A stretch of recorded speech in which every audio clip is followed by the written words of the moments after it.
morning and welcome to today's Defense Reports Wires Brief. Today is July 2nd, 2026. European NATO members will announce at next week's NATO summit in Ankara that they have filled the gaps left by American force restructuring. Strategic bombers will be the main gap, where the United States has said it will only make one aircraft available instead of two. This may seem inconsequential, but NATO defense planning is very intricate. U.S. envoys met in Doha but did not meet the Iranian delegation. The envoys met with mediators.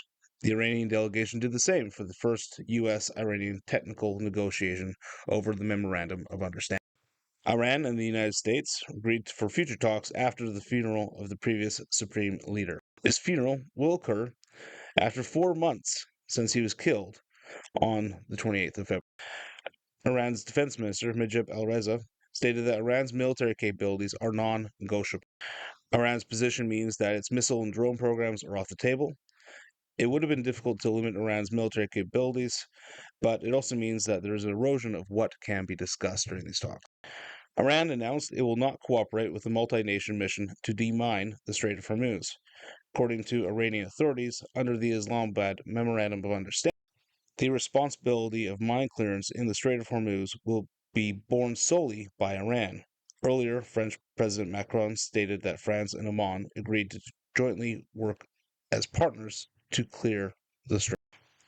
A 50-year-old Ukrainian soldier from Kyiv has been charged with the 2022 Nord Stream blasts. Known only as Serhiy K, he was extradited from Italy on a German arrest warrant in August 2020.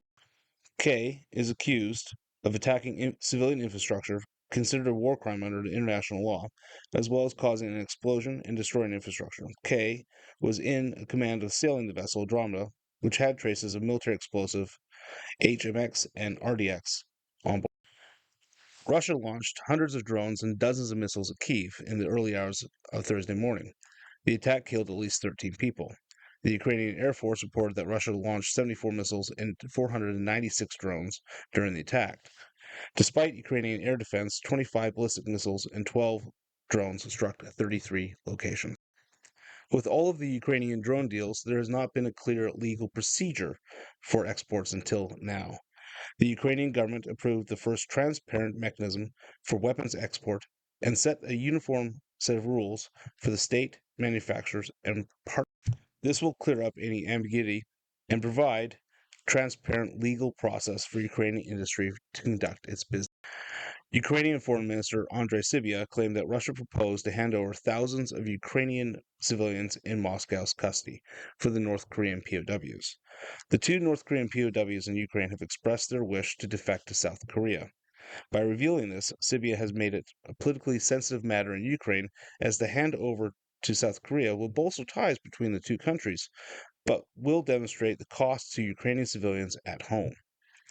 It also illustrates the importance of Russia's ongoing relationship with North Korea for them to offer such a concession. Fighting in Sudan has intensified as the Sudanese army and the RSF skirmish across several fronts in the western Darfur region. Both sides are reinforcing their positions around El Obeid, and there are reports that the army is advancing towards Algeria, the capital of West. A new UN group of experts report outlines that there were between 14,000 and 18,000 Rwandan soldiers deployed across North and South Kivu as late as December 2025. The report estimates that the AFC M23 alliance commands around 30,000 fighters.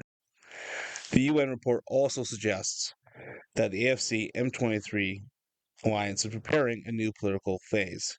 The movement's expanding military capacity, its stated constitutional ambition, and its intention to cement itself as a political force as well as a military force in the region is becoming clear.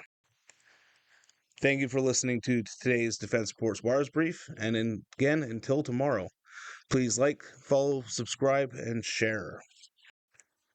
Until next time.